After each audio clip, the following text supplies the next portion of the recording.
Are you serious? Are you serious? Grab some coffee and calm down. John McCain went to Syria. Shh. It was a secret meeting, and really nobody knew he was going to do it. I'm sure the President of the United States knew, but this was very, very quietly done. John McCain, senator from Arizona, made a secret trip to northern Syria last week to meet with U.S. troops in Syria and Kurdish fighters amid their long-standing battle to defeat ISIS. Senator McCain traveled to northern Syria last week to visit U.S. forces deployed there and to discuss a counter-ISIS campaign and ongoing operations to retake Raqqa. McCain's spokesperson said in an email yesterday referring to ISIS as the Syrian capital. Senator McCain's visit was a valuable opportunity to assess dynamic conditions on the ground in Syria and in Iraq. The trip comes as Trump administration continues to reevaluate the U.S. approach and to plan and to defeat ISIS. On the campaign trail, President Trump frequently criticized the Obama administration's policy to defeat this group that controls territory in both Syria and neighboring Iraq, but which has lost significant territory in the last 2 years.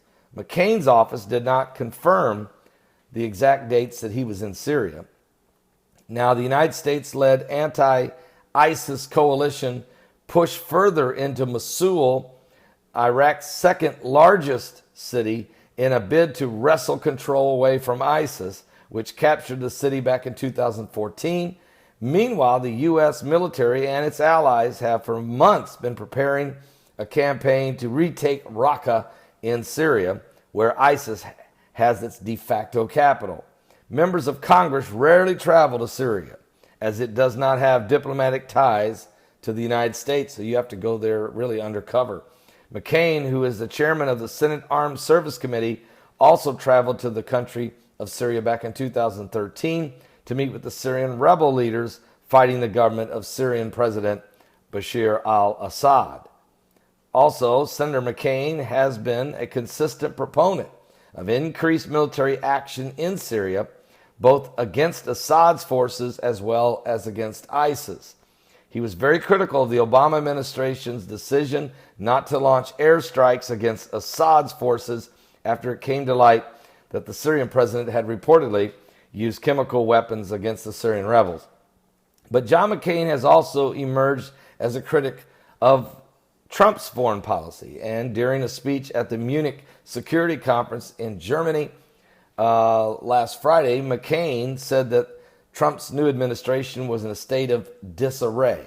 Still, McCain agreed with Trump's order to review the country's military strategy and plans to defeat ISIS.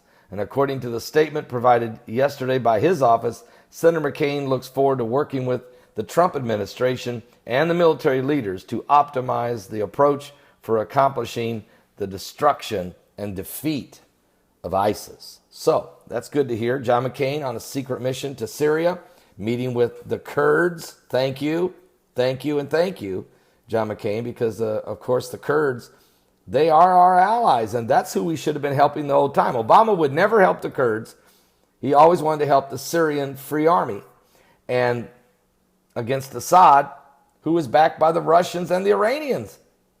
So ultimately, I mean, if you want to defeat ISIS, you just got to go defeat ISIS and get the Kurds to help you. And I think that must be the Trump approach. Now, Trump has not revealed his approach, and he said he's not going to. He's going to keep it secret till he's ready to make it happen.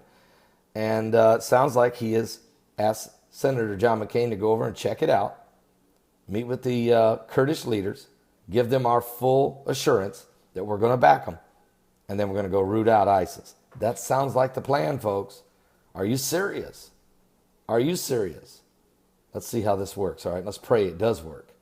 We got to stop ISIS from murdering and what they have done to the people of Syria and Iraq, to the Christians, to the Yiddies and other minorities, and Muslims who don't want to be a part of the Sharia law doctrine, is atrocious, and it's war crimes, and it's a Holocaust, and it's horrible. So please pray they are defeated. Radical Islam has always been a cancer, and it always will be. It has to be dealt with accordingly. I'll be back with more current world events and how they relate to biblical prophecy. What's taking place there, you can find it in the book of Jeremiah chapter 49, especially the collapsing of Damascus, which we have witnessed over 5 years. You can find that in Isaiah 17 verse 1. You can also find it in Jeremiah 49, 23 through 27. It tells you exactly how the city of Damascus would crumble, become a ruinous heap.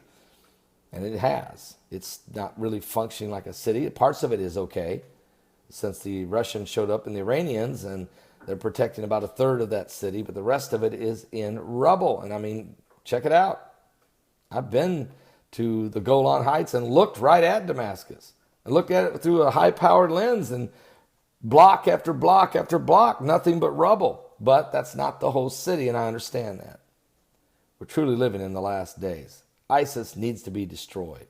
Pray that it happens. Give your life to Jesus Christ. We're in the last days.